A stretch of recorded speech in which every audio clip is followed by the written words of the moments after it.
Deixa eu te falar uma coisa, eu sei que Deus, ele é aquele que cuida da sua vida, aquele que te direciona. E eu queria te fazer uma pergunta. Quando é que você sente que Deus está falando com você para tomar determinadas decisões na política? Uau! Sabe, uma vez eu fiz essa pergunta para a fundadora da comunidade Bom Pastor, ali, que fica em Copacabana, a Doris, já falecida, e eu era um garoto. E eu, recém-convertido assim, com a renovação carismática e tal, e eu falei, Doris, como é que eu faço para ouvir Deus? Olha. Porque todo mundo tem hora que fala, e eu escutava as pessoas na igreja, nos grupos de oração, falando assim, põe a mão no seu coração, escuta o que Deus tem para te dizer. E eu, quando eu fui convertido, eu pensava assim, será que eu vou escutar igual Samuel? Esse Fred, aquela voz que vem... Eu não estou ouvindo essa voz, parece que... E sabe quem me faz essa pergunta hoje? A minha filha, a Valentina, de 14 anos. Eu falo, pai, eu não escuto essa voz.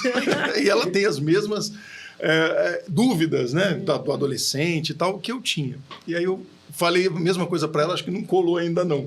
Mas na época eu cheguei para Doris e perguntei, ela falou, meu filho, a resposta de Deus vem quando o seu coração está em paz. Quando você tem paz no coração.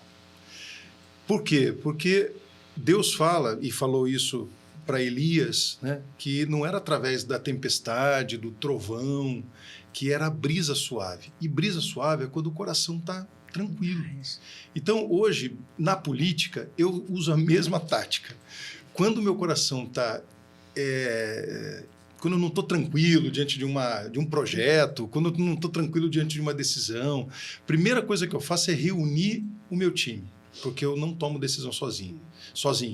Né? Eu sempre compartilho, e não é por insegurança, é porque eu sei que eu não sou perfeito, e que se eu for, às vezes na minha emoção, né? E eu tenho alguns grilos falantes, sabe o grilo falante? Que fala assim, né? E tem gente... Eu tenho algumas vozes que me ajudam e que eu compartilho. E digo, olha, eu estou com esse medo, estou com esse receio, então me ajuda aqui. Então eu chego para o Augusto, o que você acha disso aqui?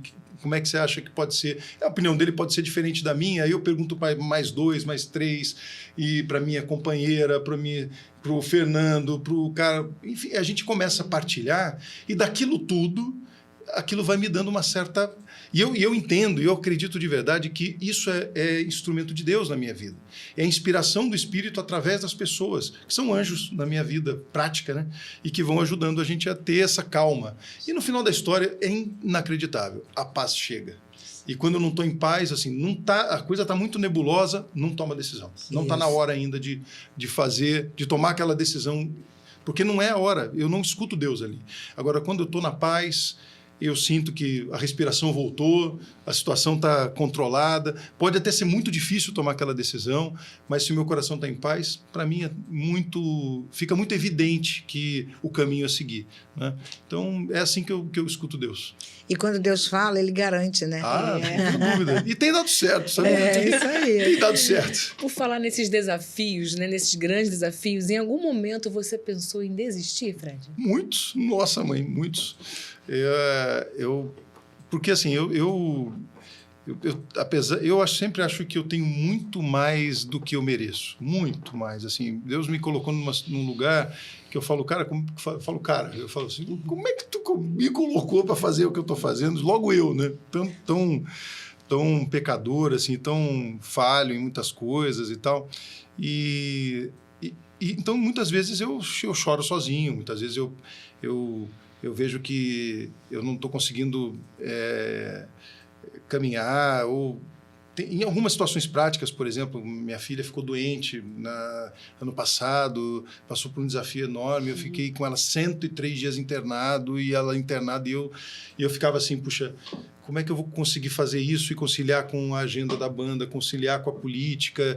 E eu sabia que tinha gente que me cobrava uma presença maior. E hoje mesmo eu tenho que conciliar uma agenda que a gente tenta ser tudo para todos, e eu sei que eu não consigo. Então, por conta disso, às vezes eu já pensei, falei isso semana passada, eu falei isso com os meus mais próximos, eu falei, poxa, tem hora que eu penso em...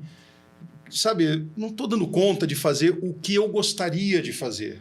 Então, será que não é melhor eu parar, eu mudar a rota? E aí eu escuto deles que falam assim, não, vamos em frente, porque a gente junto consegue, sabe? E aí, quando eu penso em desistir, sempre tem alguém, alguns, esses anjos que vivem ao meu lado e que falam para mim, não, você consegue porque a gente está junto e você tem uma força que... E eles falam isso para mim, né? Você tem uma força inacreditável. Eu falei, não sei como é que você consegue. Eu falei também, não.